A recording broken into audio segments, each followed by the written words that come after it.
ఈరోజు వీడియోలో వ్యామోహం, వివేకం. మహాభారతం కేవలం యుద్ధ కథ కాదు, జీవితం ఎలా జీవించాలో చెప్పే గ్రంథం. ధృతరాష్ట్రుని వ్యామోహం, దుర్యోధనుని అహంకారం, కర్ణుని అనురక్తి ఇవే వారి పతనానికి కారణం. శ్రీకృష్ణుని వివేకం, విదురుని జ్ఞానం, భీష్ముని ధర్మం జీవన్మార్గాన్ని చూపించాయి.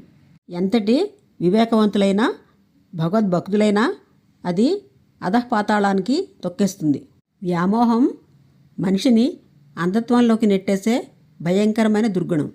అలాగే వ్యామోహం మనిషిలోని ఆలోచనా శక్తిని హరింపజేస్తుంది. తీవ్రమైన మానసిక వేదనకు దారితీసి ఆత్మశాంతిని దూరం చేస్తుంది. ఇది సరియైన నిర్ణయాలు తీసుకోకుండా అడ్డుకుంటుంది. సత్యాన్ని చూడనీయకుండా మనసును కప్పేస్తుంది. చివరికి దుఃఖానికి దారితీస్తుంది. వ్యామోహంలో పడిన మనిషి వివేకాన్ని కోల్పోయి దేనినైతే మోహిస్తున్నాడో దాన్ని మాత్రమే చూస్తాడు. తన కోరికలను తీర్చుకోవడానికి అధర్మానికైనా పాల్పడడానికి వెనుకాడడు. కానీ దాని మంచి చెడులను విశ్లేషించలేడు. అజ్ఞానం, అహంకారం పెరుగుతాయి. వ్యామోహం ఎంత గొప్పవారినైనా ఎలా పతనం చేస్తుందో చెప్పడానికి ధృతరాష్ట్రుడు గొప్ప ఉదాహరణ. ధర్మం, న్యాయం, నైతిక విలువలు అన్నీ అడుగంటిపోతాయి. వ్యామోహానికి లోనైన మనిషి ముఖ్యంగా లౌకిక విషయాలపై, బంధాలపై, కోరికలపై అతిగా ఏర్పడే మమకారం, ఆసక్తే వ్యామోహం. తమ్ముడు పాండురాజు మరణం తర్వాత ధృతరాష్ట్రుడు రాజుగా బాధ్యతలు స్వీకరిస్తాడు. కానీ అతనికి తన కుమారుల పట్ల, దుర్యోధనుని పట్ల అపారమైన పుత్ర వ్యామోహం. దుర్యోధనుడు పాండవుల పట్ల ఎంత అన్యాయంగా, అధర్మంగా వ్యవహరించాడో ధృతరాష్ట్రుడికి స్పష్టంగా తెలుసు. కొడుకు దుష్టబుద్ధిని, అహంకారాన్ని, పాండవులపై ద్వేషాన్ని గమనించాడు. భీష్ముడు, ద్రోణుడు, విదురుడు వంటి మహానుభావులు ఎన్నోసార్లు ధృతరాష్ట్రుణ్ణి హెచ్చరించారు కూడా. స్వయంగా శ్రీకృష్ణుడే రాయభారిగా వచ్చి ధర్మస్థాపనకు ప్రయత్నించిన పుత్రుడి మీద వ్యామోహాన్ని విడిచిపెట్టి ధర్మ మార్గాన్ని అనుసరించమని సలహా ఇచ్చారు. పాండవులకు న్యాయంగా రావాల్సిన రాజ్యాన్ని ఇవ్వమని హితవు చెప్పారు.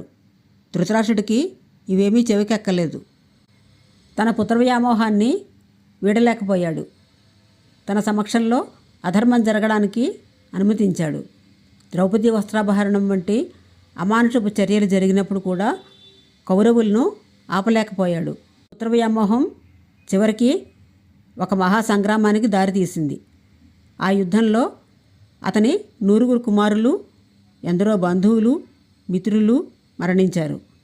ఎవరి మీదైతే విపరీతమైన వ్యామోహాన్ని పెంచుకొని అధర్మానికి కొమ్ము కాశాడో ఆ పుత్రుడినే పోగొట్టుకున్నాడు. ధృతరాష్ట్రుడి వివేకం, ధర్మజ్ఞానం వ్యామోహం అనే అంధకారం ముందు నిష్ప్రయోజనమయ్యాయి.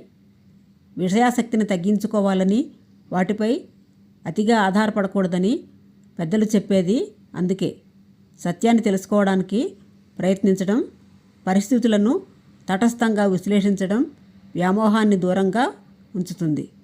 అన్నిటికన్నా ముఖ్యంగా ధ్యానం, ఆధ్యాత్మిక అభ్యాసం మనస్సును ప్రశాంతంగా ఉంచి వ్యామోహాలను దరిచేరనివ్వవు.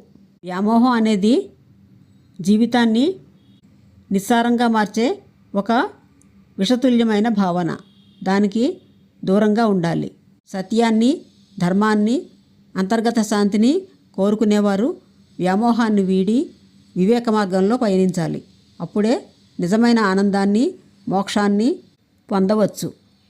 సర్వేజన సుఖినో భవంతు. సర్వం శ్రీకృష్ణార్పణమస్తు. మీ అభిప్రాయాలను కామెంట్ల రూపంలో తెలియజేయండి. ఇలాంటి మరిన్ని వీడియోల కోసం నా ఛానల్ను సబ్స్క్రైబ్ చేసుకోండి. నా ఛానల్లోని వీడియోలన్నీ మీకు కనిపిస్తాయి. ఈ వీడియో నచ్చినట్టయితే లైక్ చేయండి, సబ్స్క్రైబ్ చేయండి, షేర్ చేయండి, కామెంట్ చేయండి.